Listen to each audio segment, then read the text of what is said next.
And I thought, no, why would we don't think about asking him for anything. He just is, and we just surrender and trust him for everything. Hello.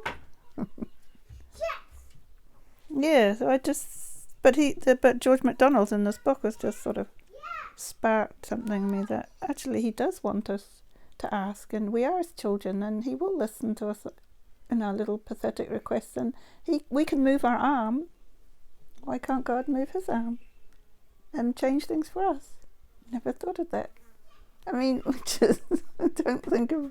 Yeah, well, it does seem like a bit presumptuous to ask for stuff. Yes, because we just surrender and surrender. It's all going to be worked together for good in the end. Yes. So how can you ask for anything? Yes.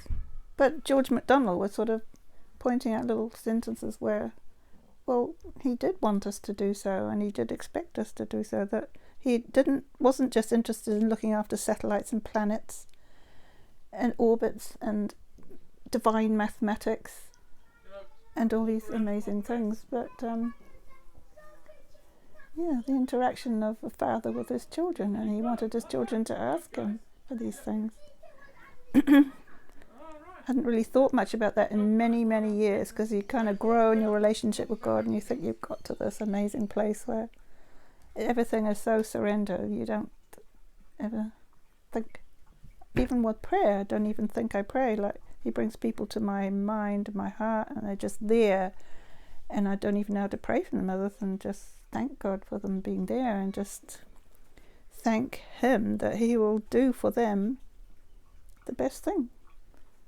But I don't ever make specific requests to God for anything. Because you don't know what you're asking for. No. So, you could ask for compassion, which means then something terrible is going to happen in your life, so that because you need it. Have compassion for people with similar trouble.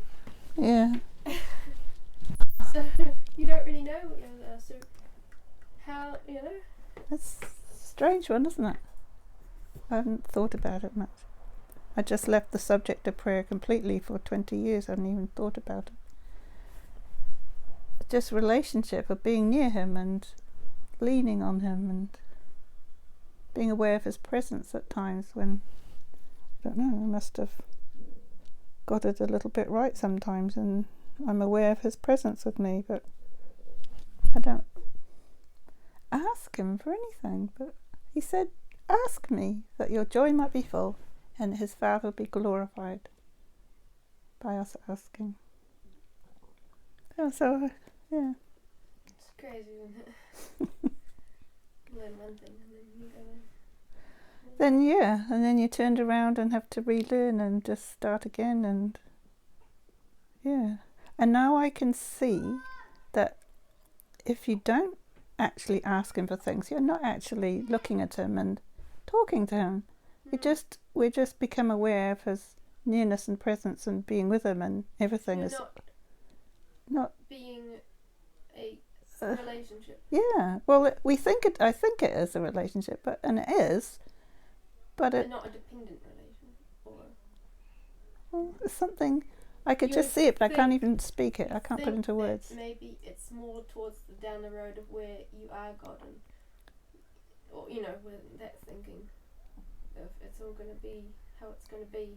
Yes, that's what George MacDonald was just sharing in his book, that I just opened it up and there it was, and I was reading that. Yeah. And we have to move and grow from that back into being a dependent little child and actually needing to talk to our Father, talk to Jesus and ask him things and believe that he hears us and that he delights to change things for us. He can move his arm just as I can move his arm. Because we think that God has just set things in motion, like gravity and the laws of this and that, but he's more than that. He's our daddy. Our Abba Father. Yeah, that's neat. Hello? Hello. You alright? I come through? Yeah. Interrupting too important. The chickens are all run away, have they? Yeah,